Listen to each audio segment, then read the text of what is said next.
In this video, I want to cover several topics that are all related. And on some level, they're really simple, but on a whole other level, they tend to confuse people a lot. So hopefully we can make some headway. So a good place to start, let's just imagine that I have some type of container here.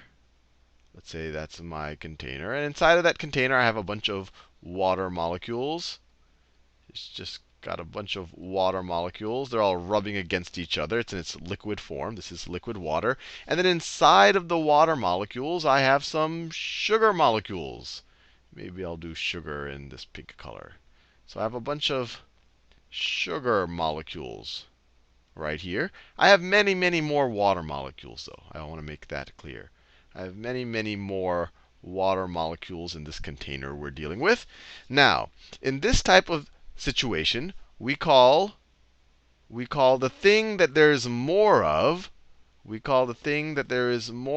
the solvent. So in this case, there's more water molecules, and you can literally just view more as the number of molecules. And I'm not going to go into a whole discussion of moles and all of that, because you may or may not have been exposed to that yet. But just imagine whatever there's more of, that's what we're going to call the solvent. So in this case, water is the solvent. And whatever there is less of, so the more, water is the solvent, and in this case, that is the sugar, that is considered the solute. This is the solute. So the sugar, it doesn't have to be sugar. It could be any molecule that there's less of than the water in this case. Sugar is the solute. And we say that the sugar has been dissolved into the water. Sugar has been dissolved into the water. And this whole thing right here, the combination of the water and the sugar molecules, we call a solution. We call this whole thing a solution.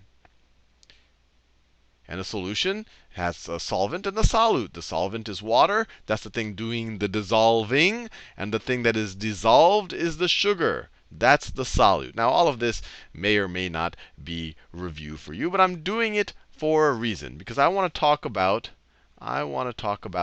the idea of diffusion. Diffusion. And the idea is actually pretty straightforward. If I have, let's say the same container. Let me do a slightly different container here, just to talk about diffusion. We'll go back to water and sugar, especially back to water. But let's say we have a container here. And let's say it just has some air particles in it. It could be anything, oxygen or carbon dioxide. So let me just draw a couple of air molecules here. So let's say that is a gaseous, just for the sake of argument, gaseous oxygen. So each of this is an O2, each of those, right? And let's say that this is the current configuration, that all of this is a vacuum here, and that there's some temperature. So these water molecules, they have some type of kinetic energy. They're moving in some type of random directions right there. So my question is, what is going to happen? What is going to happen in this type of container? Well, any of these guys are going to be randomly bumping into each other. They're more likely to bump into things in this down left direction than they are in the up right direction. So if this guy was happening to go in this down left direction, he's going to bump into something and then ricochet into the up right direction. But in the up right direction, there's nothing to bounce into. So in general, everything is moving in random directions, but you're more likely to be able to move in the rightward direction. When you go to the left, you're more likely to bump into something. So it's almost common sense. Over time, if you just let this system come to some type of equilibrium, and I'm not going to go into detail on what that means. You can watch the thermodynamics videos if you'd like to see that. You'll eventually see the container will look something like this. I can't guarantee it. There's some probability it would actually stay like this, but very likely that those 5 particles are going to get relatively spread out. This is diffusion. And so it's really just the spreading of particles or molecules from high concentration to low concentration areas. Right? In this case, the molecules are going to spread in that direction, from a high concentration to low concentration area. Now you're saying, Sal, what is concentration? And there's many ways to measure concentration, and you can go into molarity and molality and all of that. But the very simple idea is how much of that particle you have per unit space. So here you have a lot of those particles per unit space, and here you have very few of those particles per unit space. So this is a high concentration, and that's a low concentration. So you can imagine other experiments like this. You could imagine a solution like, let's do something like this. Let me make, let's say I have two containers. Let's say two containers. Let's go back to the solution situation. So this was a gas, but I started off with that example. So let's stay with that example.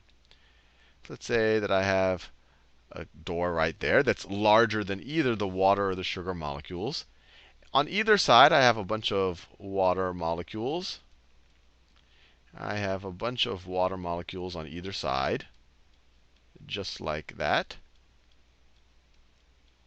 On either side. So I have a lot of water molecules. So if I just had water molecules here, they're all bouncing around in random directions. And so the odds of a water molecule going this way equivalent to odds of a water molecule going that way, assuming that both sides have the same level of water molecule. Otherwise, the pressures would be different. But let's say that the top of this is the same as the top of this.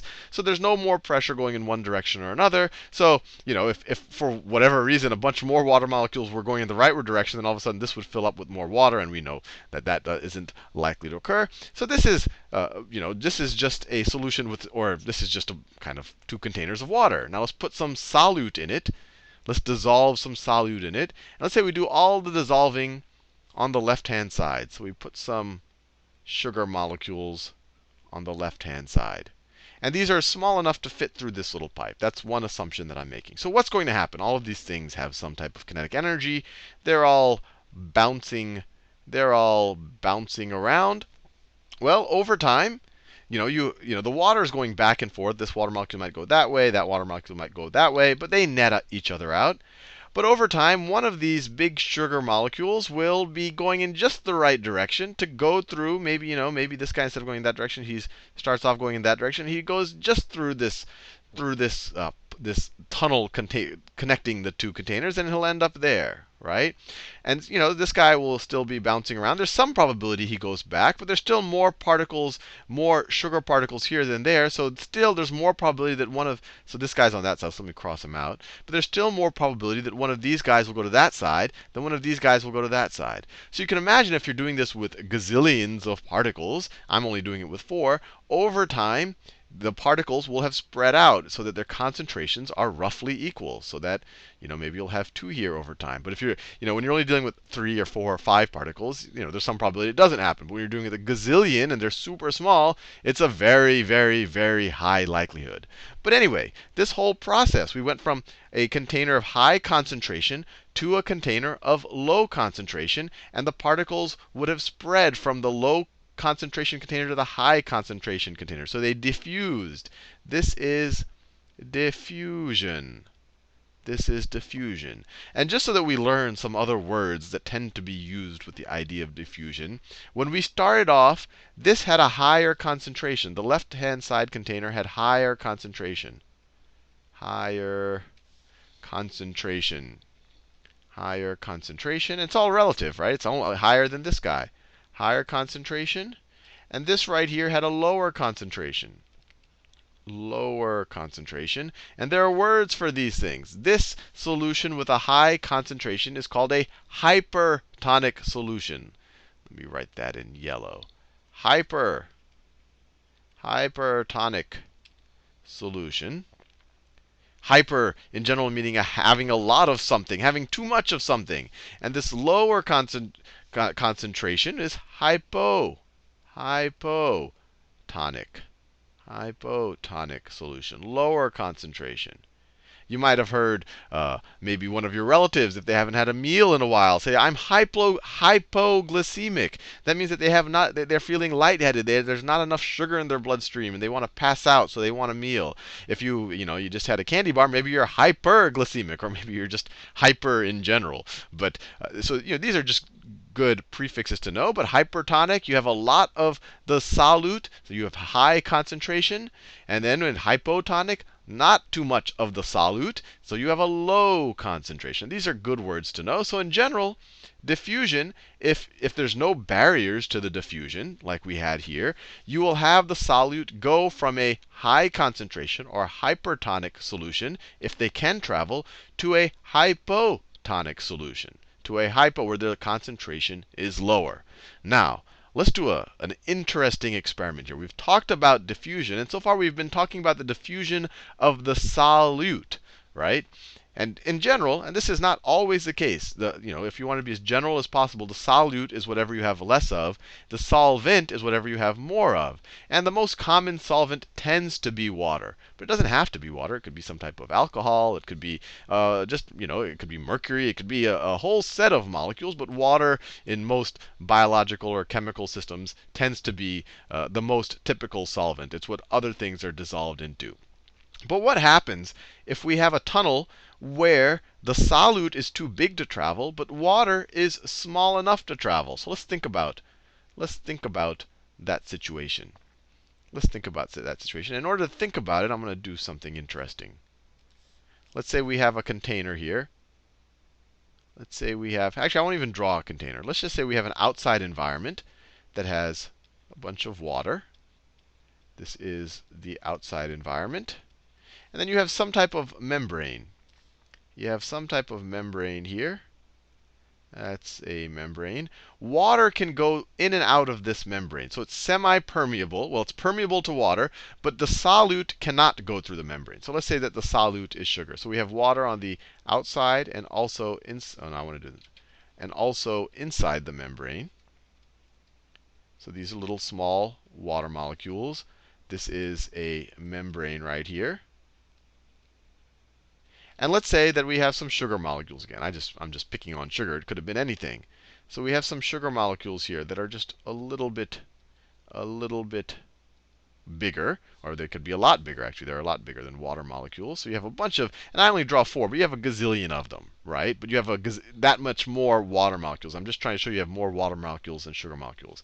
And this membrane is semi-permeable. Semi-permeable. Permeable means that it allows things to pass. Semi-permeable means it's not completely permeable. So semi-permeable in this context, I'm saying I allow water to pass through the membrane. So water can pass. Water can pass. But sugar cannot. Sugar is too large. Sugar cannot. And the reason why in this case is because the sugar molecule is too big. So if we were to zoom in on the actual membrane itself, maybe the membrane looks like this. I'm going to zoom in on this membrane. So I'm going to zoom in on this membrane. So it has little holes in the membrane, just like that. And maybe the water molecules are about that size, so they can go through those holes. So the water molecules can go back and forth through the holes, just like that. But the sugar molecules are about that big, so they cannot go through that hole. They're too big for this opening right here to go back and forth between them.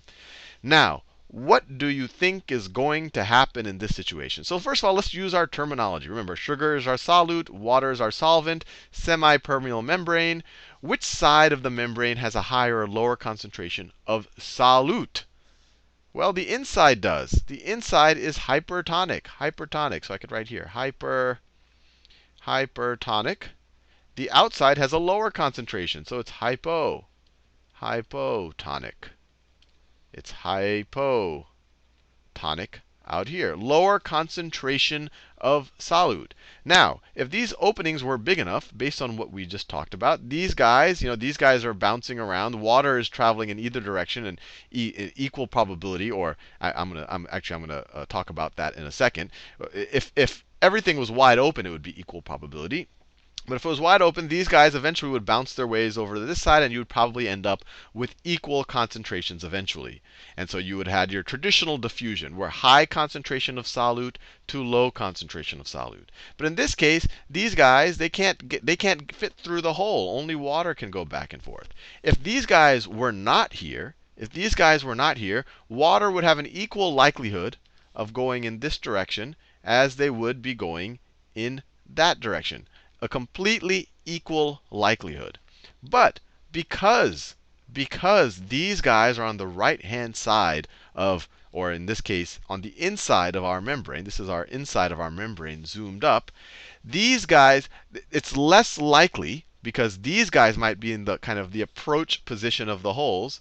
It's that slightly less likely for water to be in the approach position for the holes. So it's actually more probable that water could enter than water exit. And I want to make that very clear. If these sugar molecules were not here, obviously it's equally likely for water to go in either directions. Now that these sugar molecules are there, these sugar molecules might be on the right-hand side. They might be blocking, I guess the best way to think about it is blocking the approach to the hole. They'll never be able to go through the hole themselves, and they might not even be blocking the hole, but they're going in some random direction. So if a water molecule was approaching, it's all probabilistic, and we're dealing with gazillions of molecules. It's that much more likely to be blocked to get outside. But the water molecules from the outside, there's nothing blocking them to get in. So you're going to have a flow of water inside.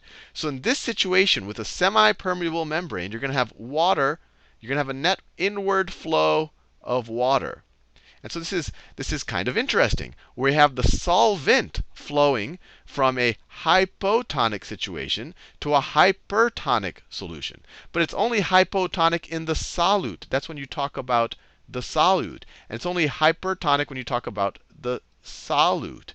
But water, if you flip it the other way, if you view sugar as the solvent, then you could say we're going from a high concentration of water to a low concentration of water. I don't want to confuse you too much. This is what tends to confuse people. But just think about what's going to happen. No matter what, in what situation, the solution is going to do what it can to try to equilibrate the concentration, to make the concentrations on both sides as close as possible. And it's not just some magic. It's not like the solution knows. It's all based on probabilities and these things bumping around. But in this situation, water is more likely to flow into the container. So it's actually going to go from the hypotonic side, when we talk about it, low concentration of solute, to the side that has high concentrations of solute, of sugar. And actually, if this thing is stretchable, more water will keep flowing in, and this membrane will stretch out. But we won't go into too much detail here. But this idea of water, of the solvent, if in this case water is the solvent, of water as a solvent diffusing through a semi-permeable membrane, this is called osmosis.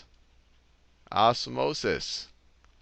You've probably heard learning by osmosis. If you put a book against your head, maybe it'll just seep into your brain. Same idea. That's where the word comes from. This idea of water seeping through membranes to try to make concentrations more equal. So if you say, well, you have high concentration here, low concentration here. If there was no membrane here, these big molecules would exit.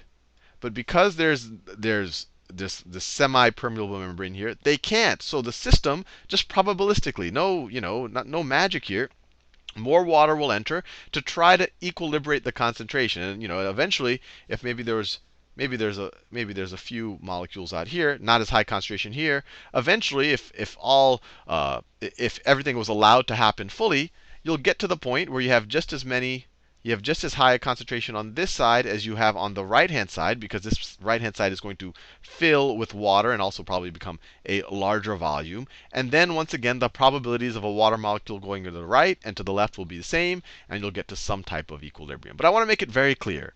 Diffusion is the idea of any particle going from higher concentration and spreading into a region that has a lower concentration and kind of just spreading out.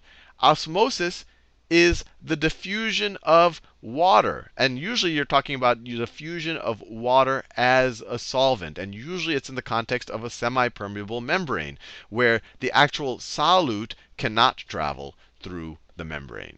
Anyway, hopefully you found that useful and not completely confusing.